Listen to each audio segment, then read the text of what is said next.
Welcome back to the ranch. We have a great test today where we're going to pit two 38 Special plus P loads against each other. The Grizzly are 148 grain, list velocity of 1,050 feet per second, which seems a little optimistic for such a heavy bullet. We'll see how the Grizzly load does out of a 2-inch barrel. And the second one is Fiocchi Covert X. The Fiocchis are only claiming what? Oh, here we go.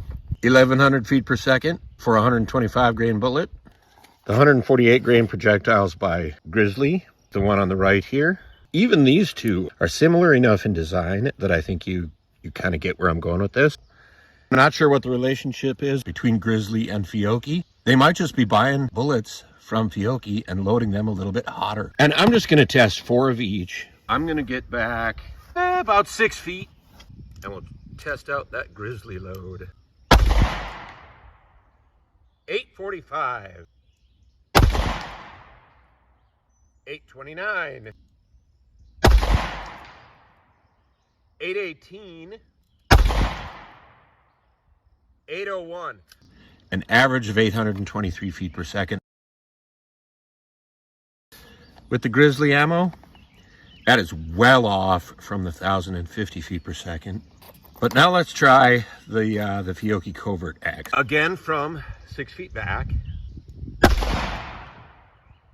970. 987. 985. And 955. Let's review that string of 4. Average of 974 feet per second. That is spectacular for a 125 grain 38 Special plus P load. I'm excited about testing these 2 rounds in the gel.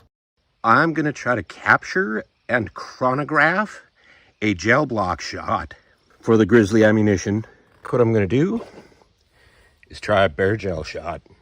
And very, very carefully. What did I do? Oh, I'm too squeamish about hurting my Pro Chrono. That shot only 816 feet per second. Let's see how deep that went. Full flowery expansion as anticipated. Looks like it's gone just over 13 inches in the gel. Let's get the calipers out.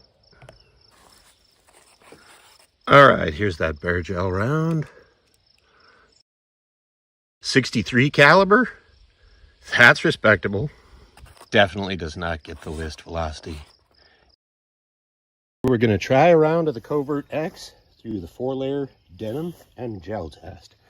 We have about 16.5 inches of gel, but let's see if we can capture these 125 grain Fiocchi 38 Special plus Ps. Crushed it. Absolutely crushed it. That is a nice wide expansion cavity through that 3rd melt block. And there, if I can line it up properly, it has stopped somewhere around the 12.5 inch mark. So what we'll have to do is shoot the bare gel and see if it fails to penetrate a full 12 inches. There. Get this lined up right at the edge there. Amazing expansion cavity. And oh, look, it's gone 12.5 inches, just like its denim barrier companion. It's caliper time. Dig out that bare gel first. 632, okay, so that's obviously wider, not narrower. 628. I mean, just about any pedal you go with, that is a magnificent bullet. The denim shot, which also obviously expanded. Good, tough 2nd and 3rd mount gel blocks we're dealing with here. 0.58. The denim barrier makes very little difference. Looks like the narrowest set of petals is actually the biggest at 0.5945. That is darn near 60 caliber. Well done, Fiocchi. That is an amazing round for a snub-nose 38 Special plus P. To be completely scientific about it, I decided to give the Grizzly 4-layer denim test. 16 inches of gel. I'm gonna get danger close again today because I know exactly where I want that Grizzly to be in the block. And did I get it? Yeah, I did. It does appear to have fully expanded. Let's see how deep it made it. 14 inches in. That's lined up. And there it is at 14 inches. Dig that out and have a look at it.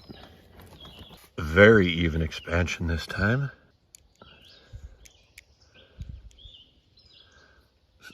Looks like 54. 50% expansion. Definitely defeated the 4-layer denim test and penetrated to 14 inches. I think the Grizzly may have won this round of it based on penetration. These are both definitely winners. These are both excellent rounds. I would give the edge to the Covert X, but these are both excellent 38 snub-nose rounds. Thanks, folks. This is Dave from DDR. Have a great week.